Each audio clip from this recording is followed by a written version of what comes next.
प्यारे दोस्तों, मस्जिद और वहाँ नमाज अदा करने के लिए एक ऐसे लड़के की कहानी बताई जाएगी जिसको सुनकर हर ईमान रखने वाला शख्स सुबहान अल्लाह कमेंट में लिखेगा। आज हम आपको बताएंगे कि जब किसी अल्लाह वाले पर कोई मुश्किल आ जाए तो अल्लाह कैसे अपने बंदे की मदद करने के लिए कोई ना कोई वसीला ज़रूर पैदा कर देता है। ये वाक़या सिंध के एक इलाके में रहने वाले एक मुसलमान लड़के का है जिसकी उम्र तकरीबन 30 साल की होगी। ये नौजवान 5 वक्त का नमाजी था और नमाज को उसके वक्त पर अदा करता था और ये कोशिश करता था कि वो 5 वक्त की नमाज मस्जिद में जाकर अदा करे और इसी वजह से उसके दिन का ज़्यादातर वक्त मस्जिद में ही गुजरता था। वो नमाज पढ़ता, फिर जिक्र करता और कुरान पढ़ता और इबादत में मशगूल रहता। इस नौजवान का मस्जिद से लगाव देखकर गांव वाले और अहले इलाका ना सिर्फ इस पर रश्क करते थे बल्कि इसकी बहुत इज्जत भी किया करते थे। ये लड़का बहुत ही सादा, सिंपल और साफ ज़ुबान का था। जो दिल में होता था वही ज़ुबान पर होता था, इसीलिए गांव के लोग इसके अखलाक के दीवाने थे। लेकिन दोस्तों, इसके अलावा इसका छोटा भाई काफ़ी ज़्यादा दुनियादार और बहुत लालची किस्म का आदमी था। बाप की मौत के बाद उसकी ये कोशिश थी कि जो ज़मीन उसके बड़े भाई के हिस्से में आई है वो उस पर कब्ज़ा कर ले। उसकी हर वक्त ये कोशिश रहती थी कि किसी तरह से वो अपने बड़े भाई को चकमा देकर उसकी ज़मीन को हड़प ले, मगर वो अभी तक इसमें कामयाब नहीं हो सका था। दोस्तों, छोटे भाई ने सोचा कि मैं अपने बड़े भाई को, जो इसकी सबसे पसंदीदा जगह यानी मस्जिद है, अगर मैं उसे वहाँ जाने से रोक लूँ और उसके बदले मैं सिर्फ ज़मीन मांगूं तो मेरा काम बन सकता है और ये खुद ही मजबूर होकर मुझे ज़मीन देने के लिए तैयार हो जाएगा, क्योंकि वो ये बात अच्छी तरह से जानता था कि उसके भाई को दुनिया में कोई चीज़ सबसे ज़्यादा पसंद है तो वो मस्जिद है और वो दुनिया में कुछ भी छोड़ सकता है लेकिन मस्जिद जाना नहीं छोड़ सकता और इसके लिए वो कोई भी कीमत अदा कर सकता है। आखिरकार इस छोटे भाई ने सोचा कि मेरा भाई मस्जिद तो ज़रूर जाएगा, तो क्यों ना मैं इसी बात का फ़ायदा उठाऊं। और फिर इसने प्लान बनाना शुरू कर दिया जिसका मकसद ये था कि वो किस तरह से अपने बड़े भाई को मजबूर करके उसके हिस्से की ज़मीन अपने कब्ज़े में कर ले। दोस्तों, ज़मीन के लालच ने इसे अंधा कर दिया था और इसी वजह से इसने चोरी की और इसका इल्ज़ाम अपने बड़े भाई पर लगा दिया। अगले दिन जब बड़ा भाई नमाज अदा करने के लिए मस्जिद जाने लगा और अपने घर से निकला तो उसने कुछ अजीब सा महसूस किया। उसे कुछ नहीं पता था कि अब उसके साथ क्या होने वाला है। उसे ये महसूस हुआ कि कुछ लोग उसका पीछा कर रहे हैं, लेकिन वो मस्जिद की तरफ बढ़ता गया क्योंकि उसकी नमाज के लिए देर हो रही थी।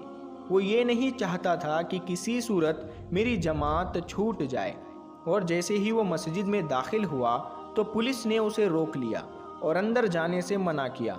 ये देखकर वो घबरा गया और सवाल करने लगा कि मुझे मस्जिद में जाने से क्यों रोकते हो, मुझे मस्जिद में क्यों नहीं जाने देते, इसकी क्या वजह है, मुझे क्यों रोक रखा है। पुलिस ने कहा कि तुम्हारे ऊपर मस्जिद का कीमती सामान चोरी करने का इल्ज़ाम है, इसीलिए आप मस्जिद में दाखिल नहीं हो सकते। ये सुनकर वो नौजवान लड़का बहुत डर गया। फिर परेशान होकर सोचने लगा कि आखिरकार अचानक ऐसा क्या हुआ कि मुझ पर ये इल्ज़ाम लगाया गया है और ये इल्ज़ाम किसने लगाया होगा। वो ये सोच ही रहा था कि इतने में जो लोग यहाँ वहाँ मौजूद थे वो जमा होने लगे और वो कहने लगे कि ये लड़का तो बहुत ज़्यादा नेक है, इबादत गुजार है, किसी को तंग नहीं करता, ये तो रोज़ाना नमाज पढ़ने के लिए आता है, इस पर यह झूठा इल्ज़ाम लगाया गया है, ये तो रोज़ाना नमाज पढ़ने के लिए आता है, ये इबादत गुजार है।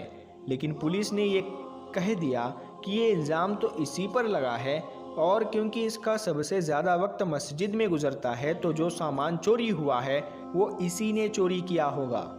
दोस्तों, वो लड़का परेशान होकर पहले तो अपनी सफाई देता रहा, लेकिन जब पुलिस ने उसकी बात ना सुनी तो वो वही ज़मीन पर बैठ गया और अल्लाह को याद करने लगा कि या अल्लाह, मेरी मदद कर, इस मुश्किल वक्त से, इस झूठे इल्ज़ाम से मुझे बचा ले। दोस्तों, इसके बाद उसका छोटा भाई आया और उसे एक तरफ ले जाकर कहने लगा, ये सब मेरा किया धरा है, अगर तुम मुझे अपनी ज़मीन दे दो तो ठीक है, मैं वो सामान देकर तुम्हें बचा लूँगा, لیکن اگر تم ایسا نہیں کرتے تو پھر تم سیدھا جیل جاؤ گے۔ ابھی یہ بات چل ہی رہی تھی کہ اچانک ایک بندر آ کر اس کے سامنے کھڑا ہو جاتا ہے، اور حیرت کی بات تو یہ ہے کہ اس بندر کے ہاتھ میں وہی قیمتی سامان ہوتا ہے جو مسجد سے چوری ہو گیا تھا۔ چھوٹے بھائی کا پریشانی سے چہرے کا رنگ اڑ گیا اور وہ سوچنے لگا کہ یہ کیسے ہو سکتا ہے، یہ سامان تو صرف میرے پاس تھا، اب یہ بندر کے پاس کہاں سے آ گیا؟ یہ سوچ کر وہ فوراً بھاگ کر اپنے گھر جاتا ہے اور جا کر چیک کرتا ہے۔ وہ یہ دیکھتا ہے کہ جہاں اس نے سامان چھپایا تھا وہاں پر کوئی بھی سامان موجود نہیں ہے۔ چھوٹا بھائی سمجھ گیا تھا کہ یہ اور کوئی طاقت ہے جو میرے بھائی کی مدد کر رہی ہے۔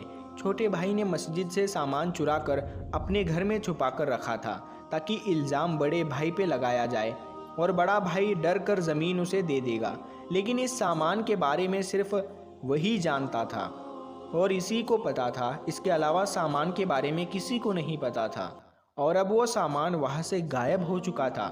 پولیس کو سب پتا چل گیا کہ سامان چھوٹے بھائی نے چوری کیا ہے اور اپنے بڑے بھائی کی زمین ہڑپنا چاہتا ہے۔ اس کو فوراً گرفتار کیا جاتا ہے اور جیل میں ڈالا جاتا ہے۔ ادھر بڑا بھائی اللہ کا شکر ادا کرتا ہے، جو اللہ کا ہو جاتا ہے تو پھر اللہ بھی ان کا ہو جاتا ہے۔ پہلے دوستو، ہمارے آس پاس کچھ ایسے اللہ کے نیک بندے موجود ہوتے ہیں جو واقعی میں نیک ہوتے ہیں، نیک سیرت ہوتے ہیں، عبادت گزار ہوتے ہیں۔ ان لوگوں سے دعائیں کراؤ، اپنے حق میں دعائیں کراؤ، ان لوگوں کی صحبت میں بیٹھو، ان لوگوں کے ساتھ محبت سے پیش آؤ۔ تو ہم ملتے ہیں پھر ایک نئی ویڈیو کے ساتھ میں، تب تک کے لیے السلام علیکم، اللہ حافظ۔